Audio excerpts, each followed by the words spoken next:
नाज़रीन कराम अस्सलाम अलैकुम। हमारे चैनल पर आपका इस्तक़बाल है और गुजारिश है कि इस वीडियो को आप शुरू से आखिर तक ज़रूर देखें। हमारे पिछले वीडियो में हमने शीशा उन्वान से लॉस एंजलिस की आग का जिक्र किया था। सुना है कि जंगल में आग लगना कोई अजीबो-गरीब बात नहीं, ये एक नेचुरल फिनोमेना है। बस अजीब बात ये हुई कि हवाओं ने शोलों को भड़काकर ऐसे घरों पर मुसल्लत कर दिया जो बहुत लेविश और स्टाइलिश ज़िंदगी के आदी थे, जिनकी पैदाइश भी इसी इलाके में हुई थी और परवरिश भी यहीं हुई, परवान भी यहीं चढ़े। इनकी मसरूफियात में किसी ऐसी ज़िंदगी का तस्करा ज़िक्र था ही नहीं जहाँ ज़िंदगी की तल्ख़ हकीकतें सामने आ जाएं।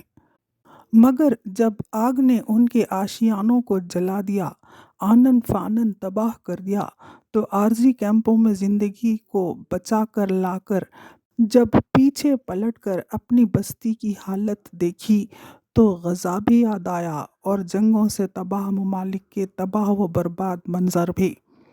बेहतर होता कि जंग करने के वेपन हथियार बनाने वालों की सौदागरी भी समझ में आ जाती।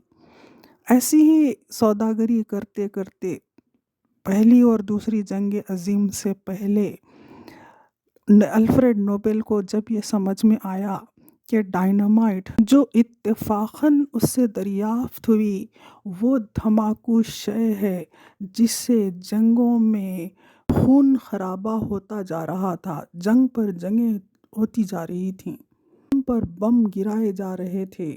अल्फ्रेड नोबेल जो एक गरीब घराने के कसीरुल अयाल ख़ानदान का सबसे छोटा लड़का था, अब यतीम बच्चा था, अब ऐसी दौलत का मालिक था इसके घर रुपए पैसे की लहरें उठ उठ कर आ जाती तो फिर वो इनको समेटने की तक ताकत रखने के काबिल नहीं था। उसने एक सेक्रेटरी रखी जिसने उसे समझाया कि रहती दुनिया तक अगर खून खराबे से बचना है और अपने ज़मीर को मज़ीद बोझल नहीं करना है तो वह फ़ौरन कोई तदारुक करे।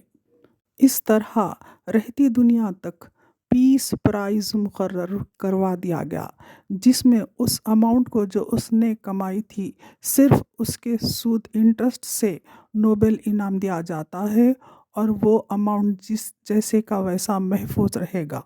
शायद किसी की ज़बान पर ये शेर न सही उसके माने समझ में आ जाते होंगे कि ए मौजे बला हल्के से दो चार थपेड़े उनको भी, कुछ लोग अभी साहिल से तूफ़ान का नज़ारा करते हैं। और उन लोगों को गज़ा को याद करने पर हमें मैरी एंटोनाइट की याद आई जिसने अपनी सादगी में भूख से बिलखते चिल्लाते हुए आवाम की रोटी रोटी की सदा पर कहा था कि ये लोग रोटी नहीं है तो केक क्यों नहीं खा लेते। सादगी नादानी ऐसी चीज़ है जो तन आसानी से आराम से जीने वाले को मदहोश कर देती है। ये इतने बेखबर हो जाते हैं कि सुबह को शाम करते हैं। लग्जरीज़ में जीने वाले ये बच्चे खुदा करे ने वक्त पर होश आ जाए। ये 21वीं सदी के बच्चे हैं, 15वीं सदी के नहीं। 15वीं सदी के शहजादे शहजादियाँ नहीं हैं जिनके सामने वही सवाल अगर आए कि कोई कहे कि कोई भूख से बिलख रहा है, रोटी चाहिए, तो वो कहेंगे रोटी नहीं है तो ज़ोमैटो और स्विगी से क्यों नहीं मंगवा लेते। है ना फ़र्क 15वीं सदी और 21वीं सदी का।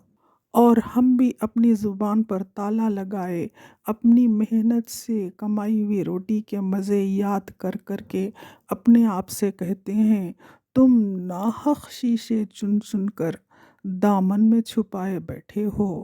तुम नाहक शीशे चुन चुन कर दामन में छुपाए बैठे हो।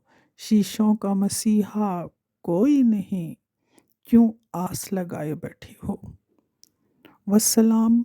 वीडियो के आखिर में आपसे गुजारिश है कि वीडियो पसंद आया है तो अपने अज़ीज़ रिश्तेदारों दोस्तों से शेयर करें, सब्सक्राइब करें, लाइक कीजिए। शुक्रिया।